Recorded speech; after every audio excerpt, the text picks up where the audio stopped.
भगवान शंकर आज सती महारानी को एक बार पुनः कथा श्रवण कराने लगे। आकाश से अनेक अनेक विमान निकले हैं और जब अनेक अनेक विमान निकले तो सती महारानी ने पूछ लिया, महाराज ये सब कहाँ जा रहे हैं? शंकर जी बोले, ये सब आपके पिता के घर जा रहे हैं। और महाराज पिता के घर की बात जब सुनी ना तो सती महारानी ने कहा, महाराज कथा थोड़ी देर के लिए बंद करो, पहले हमारी बात बताओ, हमें एक बात पूछनी है। शंकर जी बोले, क्या? सती महारानी ने कह दिया, महाराज एक बात बताइए, मेरे पिता के घर ये सब देवता क्यों जा रहे हैं? शंकर जी बोले, आपके पिता ने बड़े यज्ञ का आयोजन किया है और उस यज्ञ में शामिल होने के लिए ये सब जा रहे हैं। सती महारानी ने कहा, महाराज फिर तो हमें भी जाना चाहिए। शंकर जी बोले, जा तो सकते थे, लेकिन आपके पिता हमसे सीधा सीधा बैर रखते हैं, इसलिए हम नहीं जा सकते। सती जी ने हट की। भगवान शंकर ने जितना समझा सकते थे उतना समझाया। और महाराज पिता के घर जाने की बात आ जाए तो शंकर जी भी समझा नहीं सकते। मानसकार कहते हैं कुछ गणों को साथ किया और सती महारानी को विदा कर दिया। यहाँ सती महारानी आई हैं पिता के घर।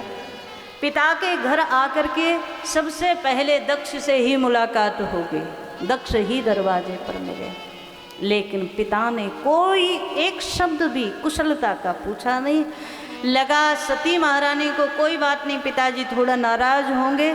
और कई बार पिता जब क्रोध में आए तो ना बोले, कोई बड़ी बात नहीं है। लेकिन भीतर भवन में आए तो महाराज जितने लोग मिले वो सब के सब कोई ना कोई व्यंग करते हुए मिले। एकमात्र माँ बड़े भाव से मिली। बहनें मिली तो व्यंग करते हुए सब मिली, मुस्कुराते हुए मिली।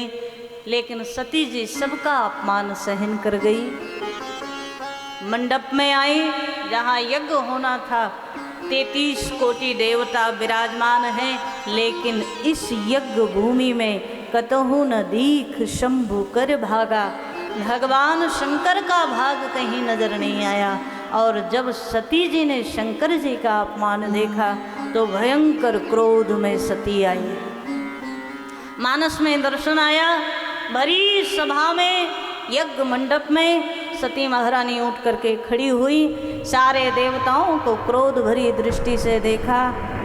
अरे जब जब देवताओं के ऊपर संकट आता है तब तब मेरे भगवान शिव ही आप सबकी रक्षा करते हैं। आज उन्हीं भगवान शंकर को किसी ने यज्ञ में आमंत्रित नहीं किया, कोई भाग शंकर को नहीं दिया। सती महारानी क्रोध में बोल गई, जिस यज्ञ में शिव को आमंत्रण नहीं होगा वो यज्ञ कभी पूर्ण होने वाला ही नहीं है। भगवान शंकर जिस यज्ञ में नहीं आएंगे उस यज्ञ में कभी पूर्णता भी नहीं आएगी। सती जी ने सारे देवताओं के सामने कहा। और इतने में दक्ष सामने से चले आ रहे थे। पिता को देखा, सुक्रोध कई गुना ज़्यादा बढ़ गया। शंकर जी की निंदा करने वाले पिता को देखा, शिव निंदक को देखा। सो महाराज सती महारानी ने आज पिता को ही शाप दे दिया।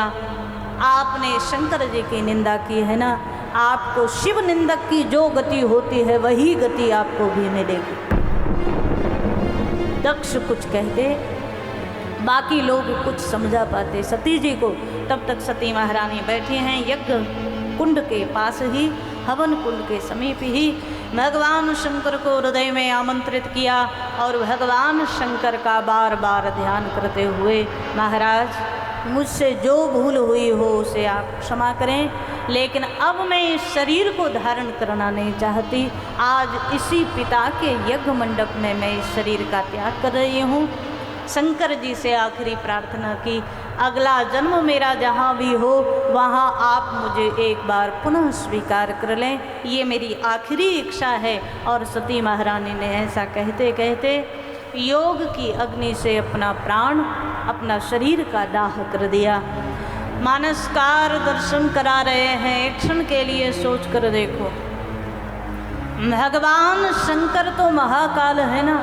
जब शिव को सूचना हुई दक्ष के यज्ञ मंडप में सती ने अपनी आहुति दे दी, सो महाराज भगवान शंकर का रौद्र रूप प्रकट हुआ। एक जटा को ही खींच करके पृथ्वी पर मारा। यहाँ वीरभद्र नाम का एक बड़ा शक्तिशाली गण प्रकट हुआ। भगवान शंकर ने कहा, जाओ, जिस यज्ञ में सती की आहुति हुई है वो यज्ञ कभी पूरा नहीं होना चाहिए। वीरभद्र आया है, यहाँ सती महारानी के पिता दक्ष का सर काट करके हवन कुंड में आहूत कर दिया। मानसकार दर्शन करा रहे हैं, सब जहाँ तहाँ भागने लगे। बाद में सबने शंकर जी की स्तुति की और भगवान शंकर को प्रणाम किया। तो शंकर जी ने एक बार पुनः करुणा की।